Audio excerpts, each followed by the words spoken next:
Hello, everyone, and welcome to the Red Hour, a show I do twice a week, where I throw a little chaos into Star Trek by um, reviewing a random episode. And today is a makeup episode because I didn't do one on Thursday, as I normally do, because I have work things going on, and so I decided to do the episode that I would have done Thursday today. So today's episode is from Enterprise, Season 3, Episode 22, The Council. Now, the thing about this is, I did a review of the episode that comes after this, which is called Countdown. And uh, this is basically, there's a whole Xindi arc. If you haven't seen Enterprise, it's like a season long thing. And,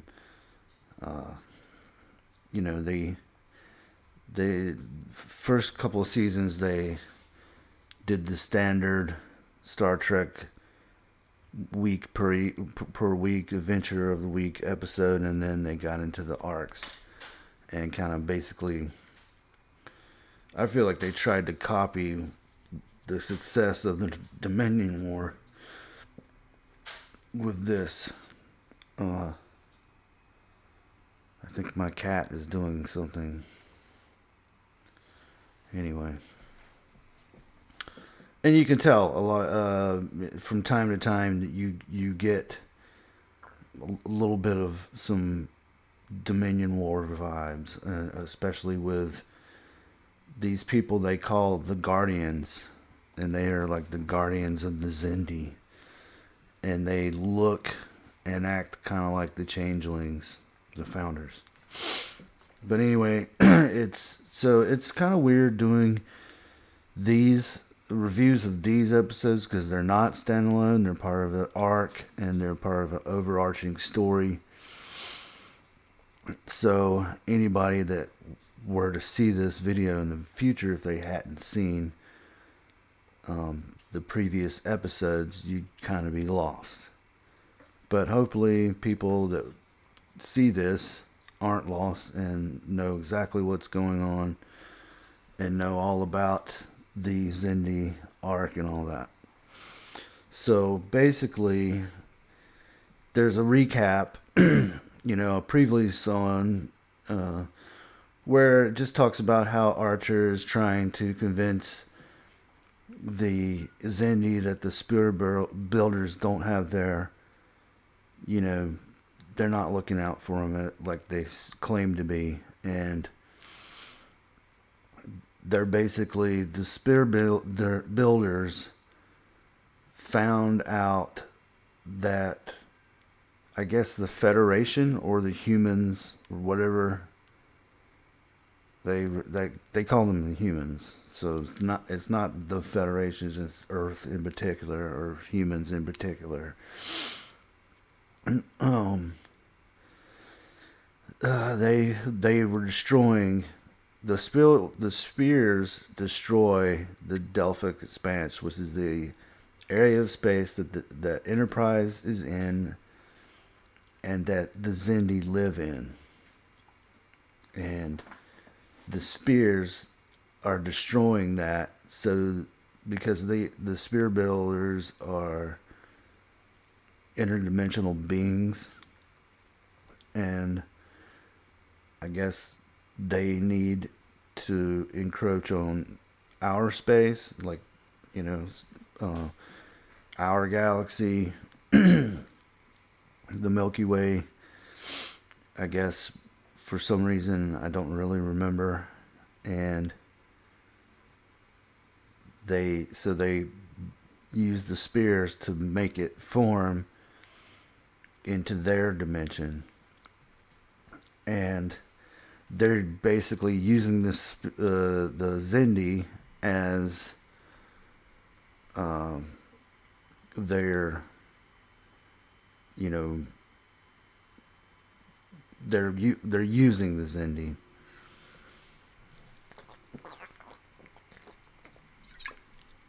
Like they don't have their best interests, at hand, but they're using the Xindi to go after humanity, the humans. This is why they attacked Earth at the beginning of this season, and it was a preemptive strike because the Xindi were told that some point in the future, Earth was going to destroy their new homeworld. The old homeworld had already been destroyed by, I guess, they themselves did it. There's a little bit of background over in this episode about all of that, but anyway, that's the recap. Is that Archer is talking to Dagra, who's the leader of one of the Xindi races, and he's trying to convince. He's trying to figure out a way to convince the council to listen to Archer, and Archer has a piece of evidence that he wants to present to the council to show them that he's not lying. So they recap that, and then they go to the Guardians, who are sort of arguing with each other over the next course of action to do, and they finally say, "Well, we need to destroy the Earth ship," but they can't function. They can't do these things themselves. Much like Future Guy couldn't interact in the past, he can only use proxies to do his bidding. Same kind of situation. They're using the Xindi to do their bidding, and that's how the show starts off. So T'Pol, after the credits roll, T'Pol's being examined by Dr. Phlox, who I guess previously in the season, I think at some point T'Pol and Trip had did the deed or whatever, and had a mental connection, and I think they even there's something going on with her where she's not able to meditate properly, and it's messing with her emotions, and she's having trouble suppressing her emotions and different things. Haven't watched Enterprise in a while, so I don't remember all the details. So that's part of the reason why I say it's weird, sort of jumping in the middle of it, trying to review a random episode. I should have just left out Enterprise and Deep Space Nine in my pursuit, but because of those arcs. But I've already decided to do it. It's too late. What's done is done. We're going to keep on trucking, as the Grateful Dead would say. And anyway, Trip walks in and interrupts the conversation, so she abruptly stops the conversation and leaves. And he's talking about he has, I don't know, I forget what he's some sort of minor issue. So Archer's briefing Dagra on Enterprise on the Spear. Archer and T'Pol are briefing Dagra on the Spears, and he had previously had been convinced that the Spear, that the Guardians were the spear builders, which they are, and that they, he realizes they're not what they thought they were. They're not the good guys, so to speak. And Archer asks him for, because the Zindi have studied the Guardians for a long time and had been, collecting different data points. So it'd be like us, in the 60s, studying, UFO crashes and stuff, if they're real, if it's all real, it's kind of like that. But and so he asked Degra for any information they have on the structure of the spheres, like what they're made of and so on. So one of the Guardians tried to contact Degra on his ship, and she's like trying to say it's not too late for you, because to them he's betraying them, and he basically hangs up on her, and he doesn't want anything to do with her because he realizes that, like I said, they're not the good guys. And she's trying to say, you don't have to go through with this. So Degra explains to Archer that the Guardians are almost like gods to them. After their homeworld, after the Zindi homeworld was destroyed, they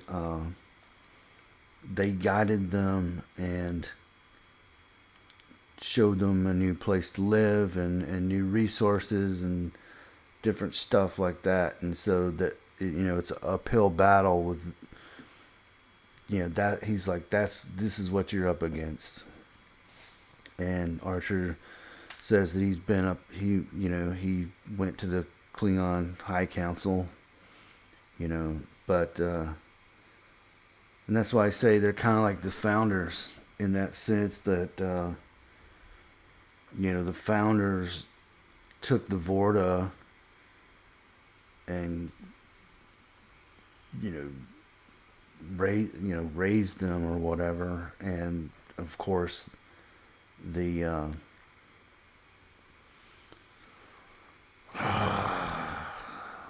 I'm tired.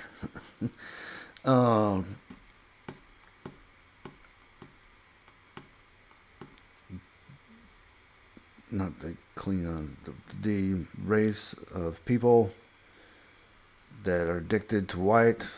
Why can I not think of them right now? But this is what happens when you're tired and you've had a long day at work and you've got a long work week ahead of you. Anyway, so there's some similarities there, and I see somebody's in the chat, and they're probably shouting the name of the race right now. And it'll come to me probably at like hours from now, as I'm about to go to bed, or as soon as like I close out the stream, it'll pop in my head, unless unless somebody in the chat has already said it.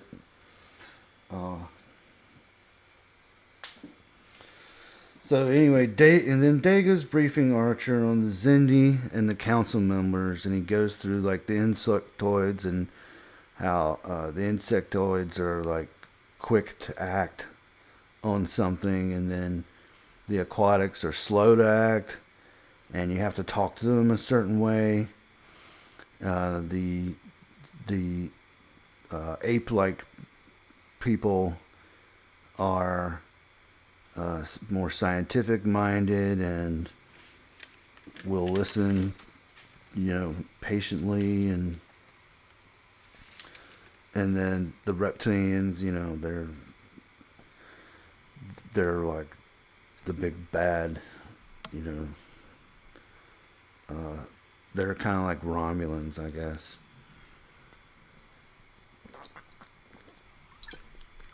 Nothing like a good real sugar, and I'm not getting paid for this, Mexican Coke to refresh you. Because I hate Pepsi. It's too sugary, too sweet. Anyway, but this is the stuff I grew up with in the 80s, 25 cents, 50 cents, or whatever. It's just not the same anymore. Hopefully, our Robert Kennedy Jr. will get rid of all that fructose corn syrup. Anyway, Dagra. So here's the mission: A plot, B plot. A plot: Archer talking to the council. B plot: T'Pol, Reed, and red shirt guy head to a spear because they need to steal like the memory core to figure out how to blow it up or something.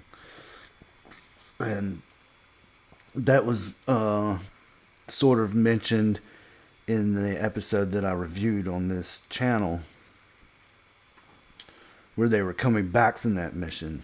So this is the episode previous to the one that I've already reviewed. And so Dagra's escorting Archer and Hoshi because Hoshi, she's the interpreter for the aquatics and the insectoids, because the reptilians speak English and the other ones speak English, or at least they have the translation for it. And so they go with Dagra to the council, and at first the reptilians are blocking the council, and I think on the way there, the main bad guy, reptilian, I think his name is his name is what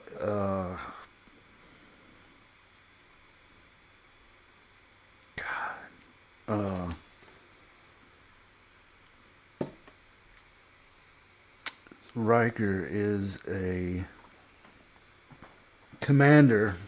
Oh, jeez. That's how I dig myself out of these like funks. His name is Commander Dorman. Riker is a commander, or I think of him as a commander. Anyway, and he's like a big asshole guy. And Dagra tells a story which he wasn't sure is true or not, about how his grandchild, he killed off his grandchild because he had a minor, birth defect that would have prevented him from being on the council. Again, he doesn't know if it's true or not. But so to Paul R.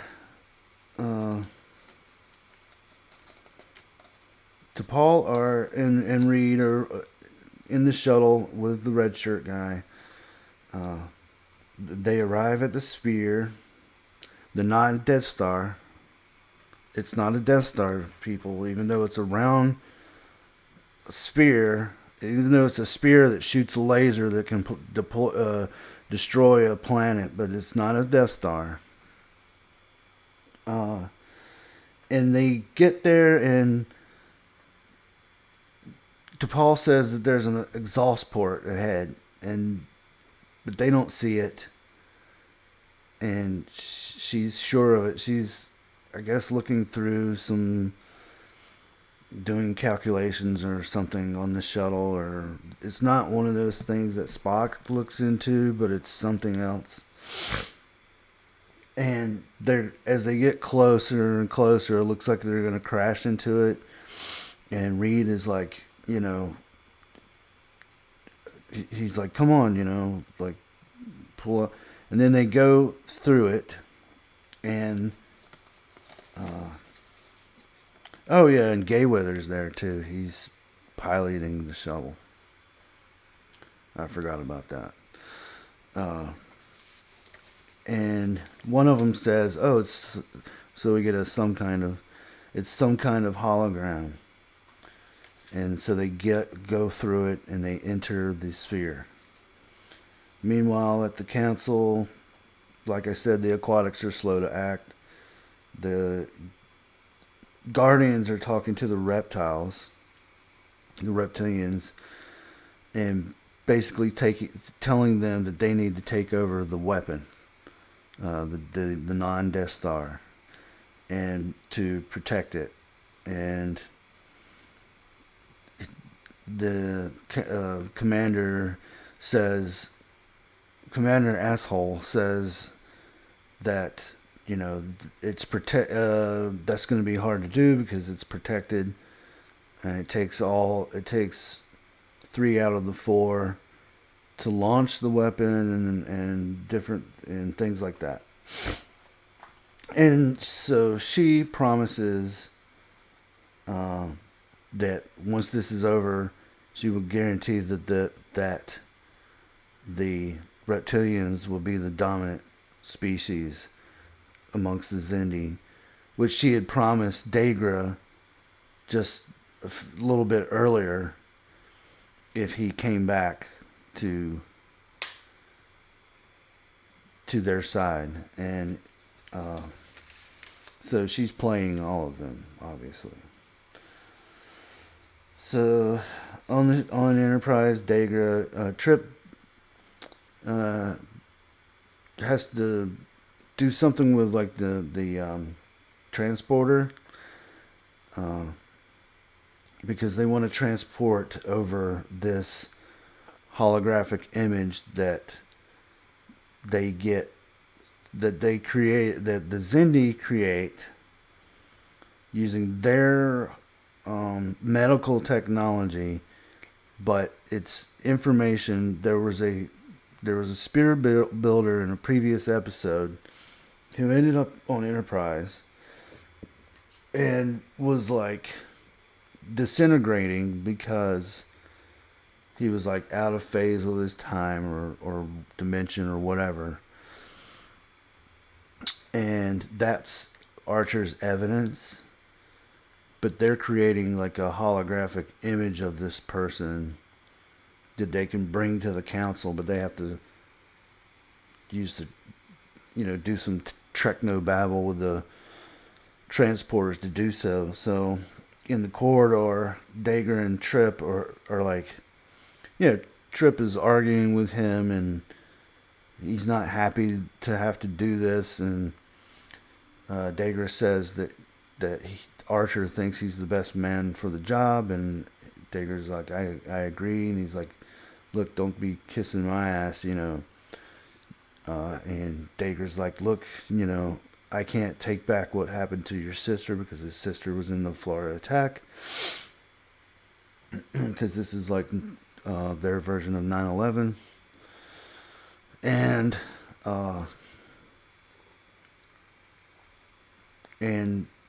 he, he's I'm going out on a limb, and I'm doing what I can to help not only you but our race too. So they go on, and so then inside the sphere they're approaching the memory core, and so far so good. Okay, so then Dagra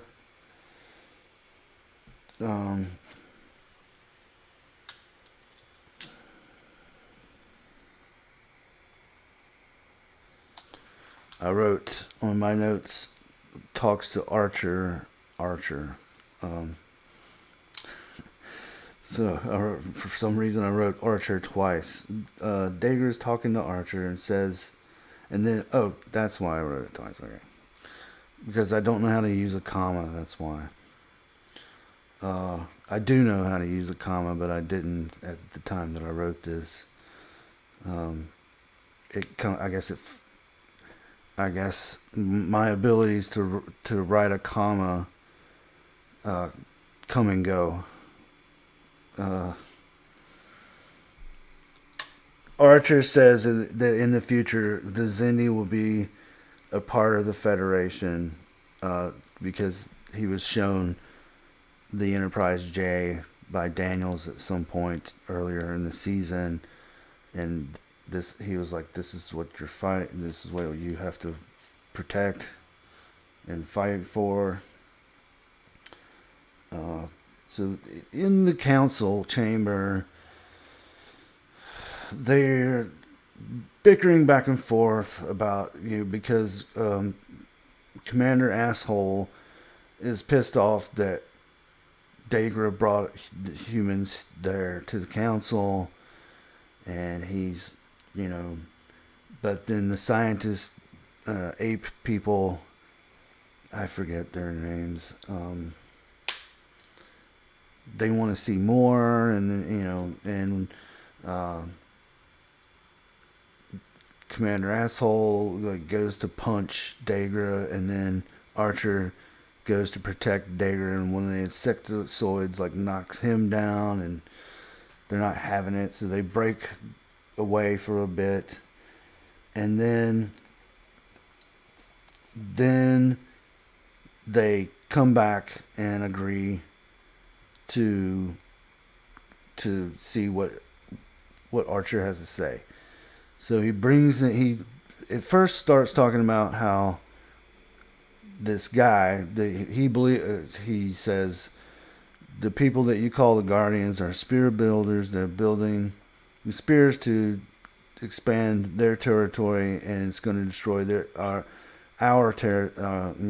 home, our galaxy, or this part of space at least, and says that, and then the aquatics say that they had already heard this before, and then he says, well, I have a piece of evidence I'd like to show you, and that's when they beam over the hologram thing, and the reptilians aren't having any of it. They say, what if Archer just fabricated this? And Dagra says that humans don't have this type of technology. This is Xindi medical technology. So the ape people, the aquatics, and Dagra's race are all sort of in agreement that they want to see more.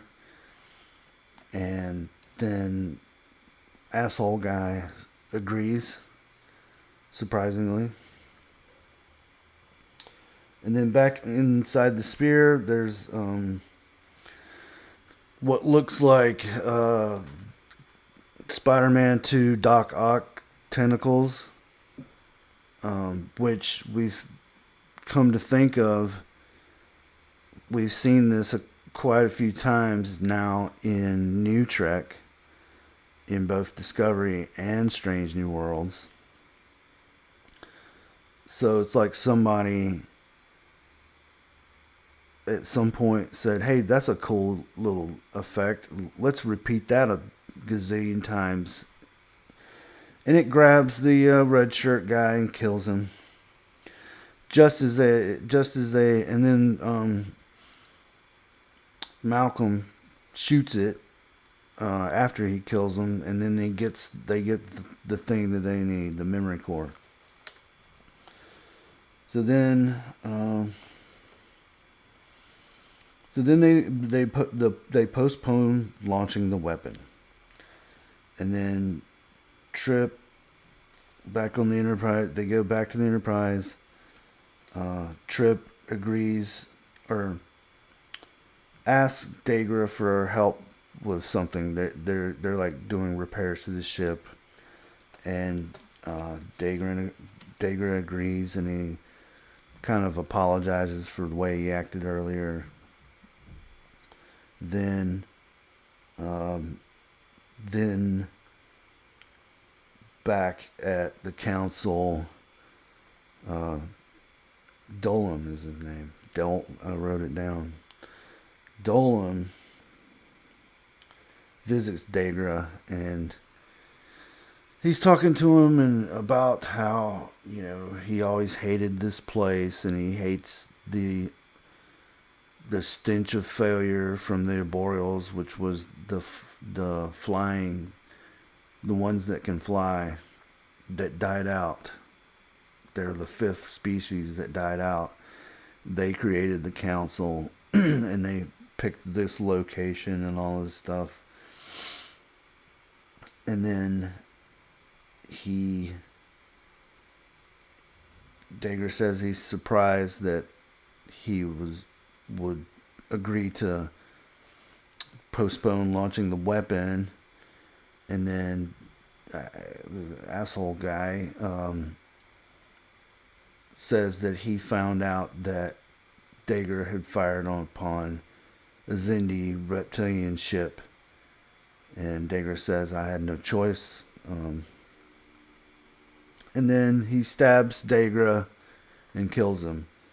And then says, "This is for killing other Xindi. This will be the last Xindi that you betray." Then Trip is talking to Phlox, and he's kind of feels weird about the postponing the launch because he was holding on to the anger so much. And Phlox kind of says, you'll get over that. Then Archer's informed about Dagra. They say that it was the reptilians it was just a ruse to get control, or just a ruse. And then Malcolm is upset over losing the red shirt guy whose name is Hawkins, which I wrote down. Then Dolan admits to killing Dagra in front of the council.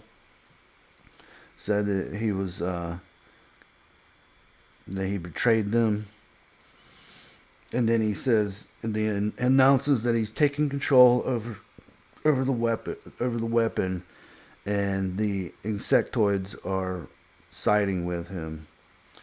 So then the weapon is launched, and the insectoid ships are protecting the weapon, and the Enterprise is taking on damage.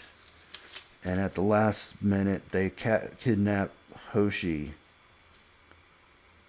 and the spear enters the vortex, and that's where it leaves off. And then you go into the countdown is the next episode, where Hoshi spits in his face and all that shit, which is a great moment. And that's the episode that Admiral Teague had me on for, was Countdown.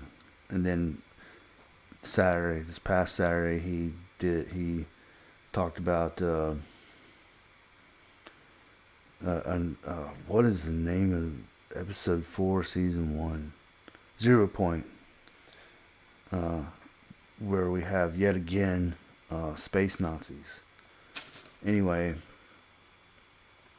I gave it a 7 out of 10. I mean, I didn't initially like that Xindi arc when it first aired, but rewatching it, it's still hit and miss.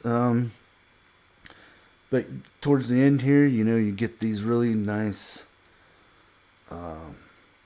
The actor playing the asshole guy, he's got a really rough voice, like this, and he lands his lines pretty well, and him and Archer going back and forth, and then Dagra going back and forth.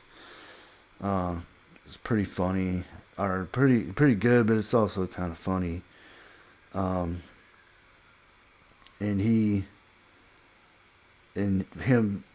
Hoshi spitting in his face was, I mean, chef's kiss.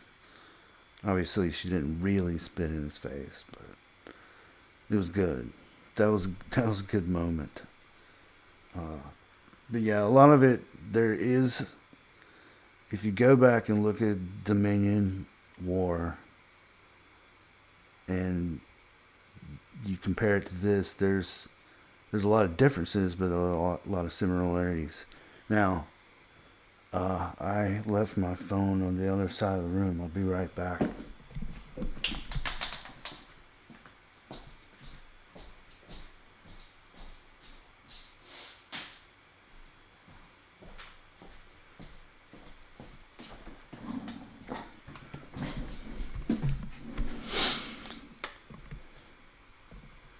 Okay, so let's see who's in the chat.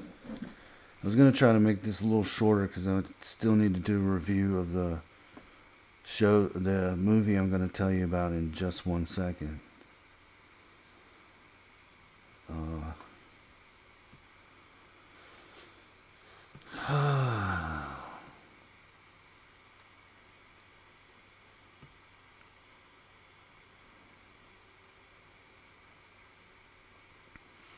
Michelle Ferry says hello.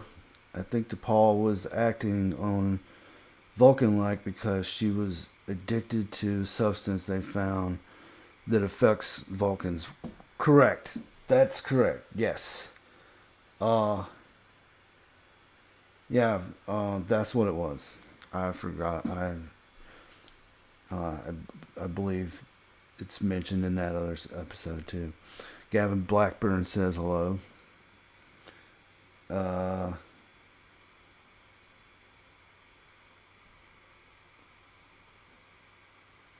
and it also says Avenge Florida, and I do think the Zindi arc dragged a bit too long. I would have preferred a couple of standalone episodes to end the season.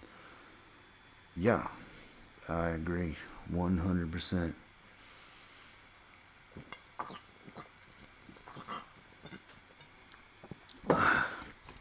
So, I want to talk to you about Friday night. Again, I'm doing a Halloween stream.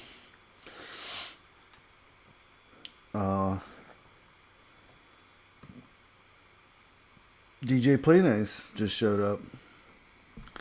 I'm doing a Halloween stream. It's going to be a live scream. I will be in costume, and I will be playing guitar for the first time in several months. I'm going to attempt to play a few songs for you guys. I'm also going to do a review of The Howling. And the reason I'm doing that is, well, A, because I want to. B, it's a movie I've never seen. I've always heard it's good. I've never seen it. So The Howling is going to be the review. And then I'll give a short review of a comic book that I read, called Dracula. And it is a book one of, I think, 4. It actually came out last year, but I didn't get around to, I didn't receive it until after Halloween. It was like November, what time on Friday? It'll be around 8, but I can't make any promises it'll be exactly at 8. It might be closer to like 8:30 or maybe even 9, because I have to work and then I have to come and it depends on what time I get off at work. It's usually around 7:30, but it could be late. It could be like later. So, but I want to say no later than 8:30. I want to say that. It. Oh, I'm gonna do my. I'm gonna be like Gary on Friday and just say that Uh, uh, you'll be probably waiting. I'll probably be late. I'm talking about neurotic, but anyway. So the Howling, a comic book review of Dracula, and some guitar playing and singing and a costume. That's what you get on Friday. So please welcome everyone and anyone. I can't guarantee the guitar playing and singing will be great because, like I said, I'm a little rusty, but I'll give it my best shot. Anyway, so now let's get to the portion of the night where fate chooses the next episode.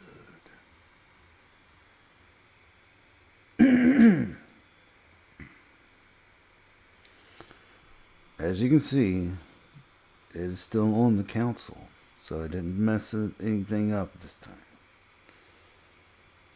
So we're going to randomize again. Got to be fucking shitting me. Voyager, Season 4, Episode 23, Living Witness. That's the doctor who's being basically put on trial. Now, another bit of housekeeping. There will be no Red Hour Wednesday or Thursday because this week my schedule is kind of screwed up because my boss is out of town and I have to fill in some spots. So that's the other thing is this is the only Red Hour I can do today, and then the Halloween stream, which will not be a random episode of Star Trek. But we will resume. We'll do Living Witness next Wednesday, and then hopefully we should be back on schedule Wednesdays and Thursdays, 8 p.m. So this, I wanted to cut this short because I want to get to the Howling before, because I also want to catch Comics Division tonight, which is it's Monday Night Meltdown. No, what is Miami Night Meltdown? Sorry. I want to catch that if I can. Anyway, I'm the Red. This is the Red Hour. I'm the Dead Man. I want to thank DJ Playnice for showing up, Michelle Ferry for showing up, Gavin Blackburn for showing up. Anybody watching this that is lurking, and anybody that watches this in the future, thank you very much. Have a good night. Hopefully we'll see you.